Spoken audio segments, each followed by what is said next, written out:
Hi! Heute gibt es mal wieder eine First Impression und zwar eine einzelne First Impression, die ich ja auch ab und zu mal mit irgendwelchen Drogerieprodukten mache. Und da das Interesse an diesem Produkt so riesig war, ich habe euch ja auch in meiner Instagram Story gefragt, ob ihr euch denn überhaupt eine First Impression zu diesem Produkt wünscht. Und da die Resonanz so überwältigend war, dachte ich, okay, ihr kriegt, was ihr möchtet, und deswegen gibt es heute meine First Impression zu dem Isana 120 Stunden Liquid Moisturizer. Natürlich habe ich mir das Marketing bereits angeschaut, natürlich habe ich mir auch die Inhaltsstoffe bereits angeschaut, aber das Produkt selbst habe ich noch nicht im Gesicht ausprobiert und deswegen wird es jetzt auch das allererste sein, was ich tun werde, denn ich war soeben duschen und meine Haut dürstet es nach Hautpflege. Sie fühlt sich ein bisschen trocken an, spannt etwas und deswegen werde ich jetzt so ein bisschen meine Abendroutine machen und dieses Produkt das allererste Mal in meinem Gesicht ausprobieren. Auf dem Produkt selbst steht drauf, dass man es vor der Anwendung schütteln soll, deswegen mache ich das jetzt auch, und dass man 2 bis 3 Pumphübe von diesem Liquid Moisturizer in die Handinnenfläche geben soll und das Ganze dann im Gesicht verteilen soll. Ich versuche euch das Ganze ja mal zu demonstrieren und gebe mir was auf die Hand, damit ihr das hier halbwegs sehen könnt. Also Pumpstoß 1, 2, 3. Das hier ist die Konsistenz. Und jetzt gebe ich mir ein bisschen was davon aufs Gesicht. Ja, also es ist jetzt kein Toner im Sinne eines Toners, also es ist jetzt kein super wässriges, extrem flüssiges Produkt. Es hat ganz bisschen Textur, fühlt sich also leicht gelig an, aber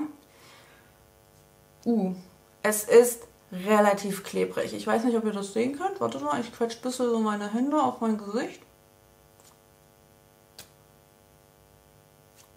Wow, also ich habe einige Produkte, die klebrig sind und kann dementsprechend auch ganz gut einschätzen, was jetzt sehr klebrig oder weniger klebrig ist.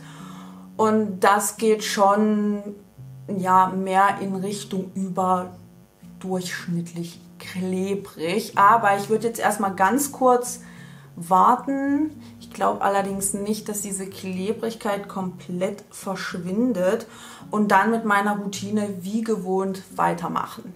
Ich habe das Produkt jetzt circa 10 Minuten sitzen lassen und es fühlt sich immer noch etwas klebrig an. Also es hat von dieser Klebrigkeit ein bisschen was verloren, aber es klebt trotzdem noch. Das heißt, wenn ihr das überhaupt nicht mögt, dann wird dieses Produkt definitiv nichts für euch sein.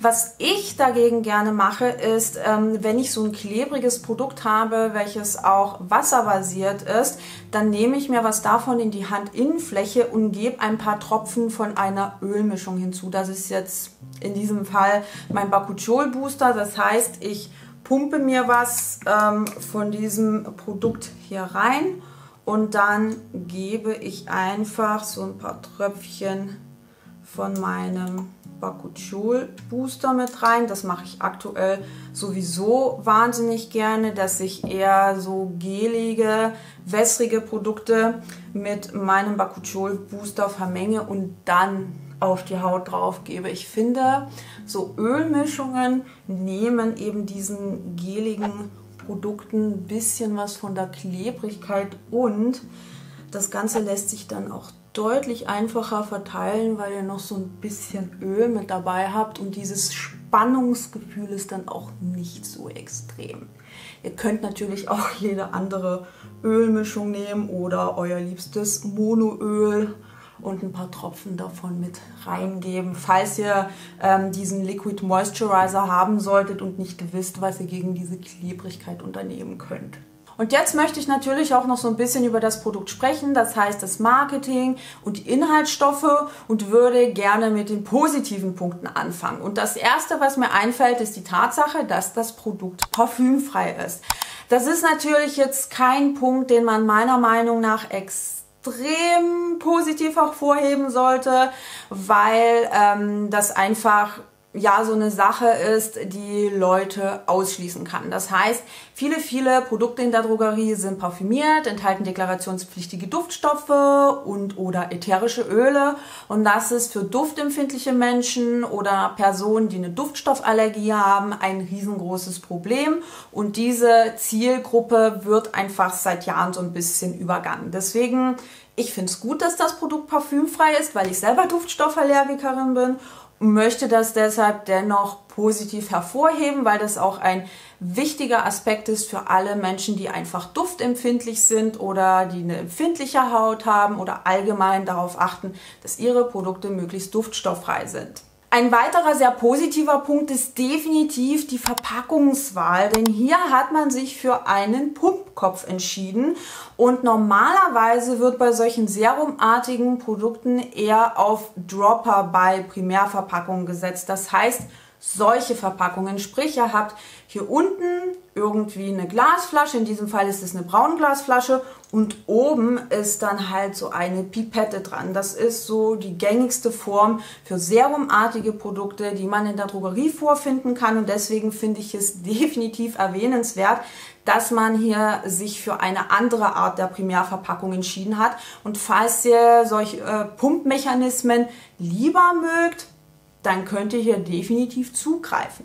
Was die Formulierung angeht, gibt es auch nicht sonderlich viel zu meckern. Es ist feuchtigkeitsbindendes Glycerin enthalten. Panthenol kann auch feuchtigkeitsbindend wirken. Dann ist feuchtigkeitsbindendes Sorbitol drin. Es ist Niacinamid enthalten, aber ich vermute, dass die Konzentration des Niacinamids auch eher in die feuchtigkeitsbindende Wirkung gehen wird.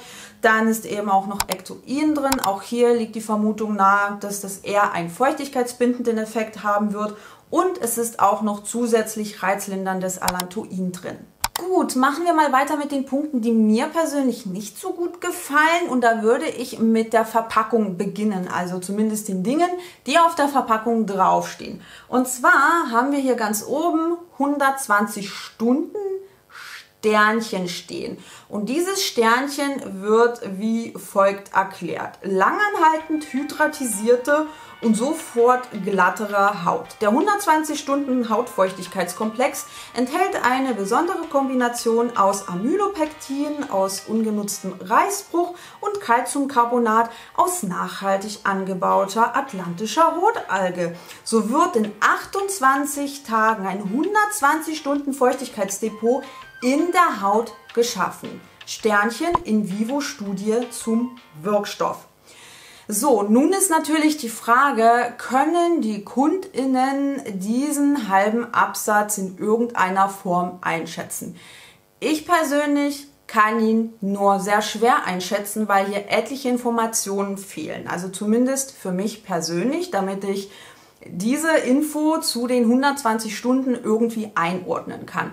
Erst einmal wissen wir natürlich nicht, ob dieser Wirkstoffkomplex auch tatsächlich mit dieser Rezeptur getestet wurde und wie er getestet wurde. Das heißt, kriege ich genau das gleiche Ergebnis, wenn ich das Produkt noch einmal pro Tag benutze, oder muss ich es sogar zweimal, dreimal, viermal, fünfmal pro Tag verwenden? Und muss ich noch was darüber auftragen? Wie ist das im Winter? Ist das überhaupt eine gute Idee, ein rein wasserbasiertes Produkt im Winter alleine zu tragen? Wisst ihr, wie ich meine? Da fehlen noch einige Informationen, um diese 120 Stunden besser einordnen zu können. Weil das schon, ja, eine gewisse Aussagekraft hat. Also es ist ein Unterschied, ob irgendwo draufsteht, etwas ist feuchtigkeitsbindend oder hydratisiert die Haut oder dergleichen, weil das auf sehr, sehr viele Rohstoffe nun mal zutrifft, aufgrund ihrer chemischen Beschaffenheit. Versteht ihr?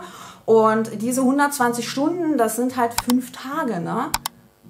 Und das ist eine feste Zahl, die es natürlich einzuordnen gilt. Deswegen finde ich es ein bisschen schwierig, dass hier halt diese 120 Stunden stehen, weil ja, ich weiß nicht. Es ist halt irgendwie marketingtechnisch ein bisschen eigenartig und schwer einzuordnen. Klar kann es sein, dass der Rohstoffhersteller das für diesen Rohstoffkomplex angibt, aber das ist keine feste Vorgabe und die Marke kann im Endeffekt immer noch entscheiden, ob sie das übernehmen möchte. Natürlich sind wir noch nicht am Ende angelangt, denn unter dem Wort Moisturizer steht 5% Panthenolkomplex. Und falls ihr jetzt dachtet, dass das bedeutet, dass hier 5% Panthenol enthalten ist, dann ja, muss ich euch jetzt leider enttäuschen, denn das muss nicht unbedingt heißen, dass hier tatsächlich 5% Panthenol enthalten ist, weil das Wort Komplex dahinter steht. Und ein Komplex besteht aus mehreren Bestandteilen, was natürlich bedeutet, dass der Panthenolanteil geringer ausfallen kann, weil er in diese 5% mit reinspielen kann. Aber im Endeffekt ist das ein grundsolides Produkt, welches viele feuchtigkeitsbindende und vorteilhafte Inhaltsstoffe für die Haut enthält und das gerade mal 3,99 € kostet. Das heißt, falls ihr sowieso eher ein kleineres Skincare-Budget habt, dann könnt ihr euch das definitiv mal anschauen. Außer natürlich, ihr habt Probleme mit dieser Klebrigkeit. Ich persönlich bin da ja kein großer Fan von, deswegen bin ich noch unschlüssig, ob das unbedingt ein Favorit von mir werden wird.